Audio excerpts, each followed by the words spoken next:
Assalamualaikum warahmatullahi wabarakatuh. Salam sejahtera, salam sehat untuk kita semua. Kita berjumpa lagi pada mata kuliah Manajemen Industri dan Teknologi Informasi. Pada minggu ini kita akan membahas tentang Project Life Cycle dan Software Development Life Cycle. Yang pertama akan saya mulai dari Project Life Cycle. Project Life Cycle seperti Anda lihat pada gambar ini, itu memiliki 5 langkah utama dari sisi manajemennya. Yang pertama dari sisi define project goal-nya. Kita menentukan tujuan project-nya dulu seperti apa. Ini dari sisi manajemennya. Kemudian plan project-nya, perencanaan project-nya bagaimana. Kemudian execute project-nya, implementasi project-nya, sampai pada close project-nya nanti pelaporan dan lain-lain. Dan diakhiri dengan evaluasi project secara menyeluruh. Untuk langkah-langkahnya nanti lebih spesifik akan kita bahas pada minggu berikutnya. Untuk kali ini saya hanya memperlihatkan 5 langkah-langkah saja dan mungkin akan lebih fokus kepada software development life cycle. Mari kita lihat software development cycle sebagai orang-orang teknologi komputer atau teknik komputer. Anda tentu sudah banyak tahu tentang software development cycle, salah satu metode dalam pengembangan software engineering.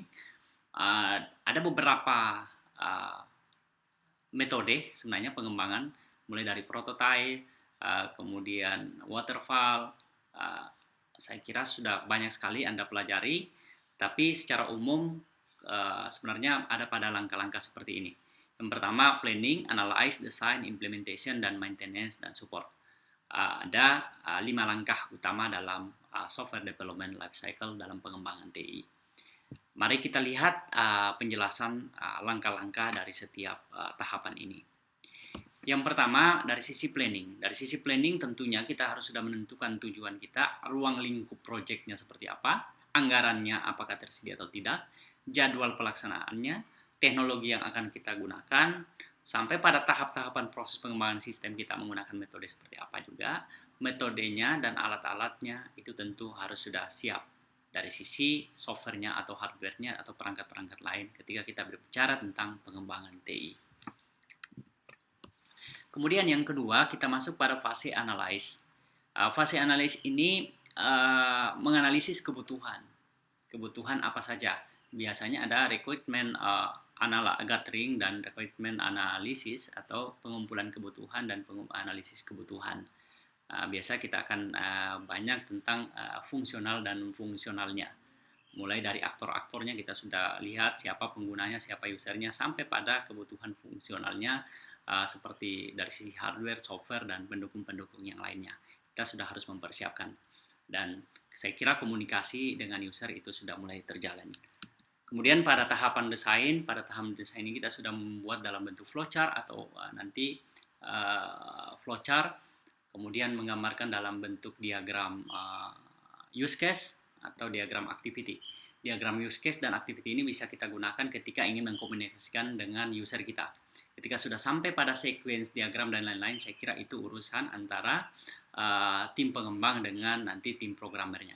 Tapi kalau untuk komunikasinya dengan user, pengguna, cukup di use case diagram dan activity diagram.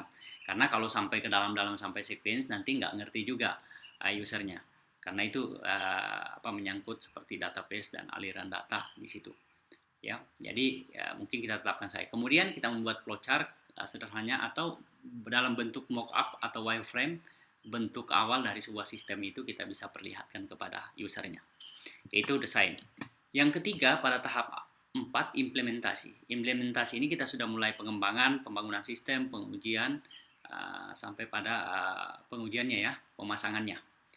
Kita coba melihat dan dari awal sampai akhir implementasinya sampai pada tahap pengujiannya. Pengujian bisa beberapa kali. Sambil nantinya kita akan mengawal terus ini sampai pada tahap maintenance. Biasanya sederhananya kita memberikan garansi untuk maintenance-nya, bisa garansi 6 bulan sampai setahun. Jika ada masalah kita bisa garansi kalau perbaikan-perbaikan yang tidak terlalu substansial. Itu gunanya maintenance dan supporting. Oleh karena itu, pada bagian integrasi manajemen project dan software development life cycle ini salah satu yang membedakan sebenarnya dengan proyek-proyek yang lainnya. Karena memang mengintegrasikan antara dua project life cycle dengan software system development life cycle. Ketika project-projectnya berbicara tentang project umum, maka software development life cycle ini tidak usah digunakan. Tapi ketika sudah menyentuh pada projectnya atau manajemen projectnya dan di dalamnya itu berhubungan dengan pengembangan sistem, maka integrasi dari dua model manajemen ini perlu kita integrasikan. Dari sisi manajemen proyek secara umum, kemudian nanti kita integrasikan dengan pengembangan sistemnya. Itu bisa saja. Dan semakin saya pikir ini akan semakin baik ketika kita menggunakan langkah-langkah pengembangan sistem ini dan tujuannya memang untuk pengembangan software engineering atau TI itu sendiri. Saya kira itu yang bisa saya sampaikan hari ini. Mungkin nanti kita akan bisa diskusi lebih lanjut pada forum diskusi dan tugas-tugas yang saya sediakan di LMS. Ini referensi yang saya gunakan. Mudah-mudahan nanti saya juga telah menyiapkan materi-materi yang ada di LMS, silakan diakses dan diskusikan jika ada hal-hal yang belum dimengerti. Terima kasih. Assalamualaikum warahmatullahi wabarakatuh. Salam sehat untuk kita semua.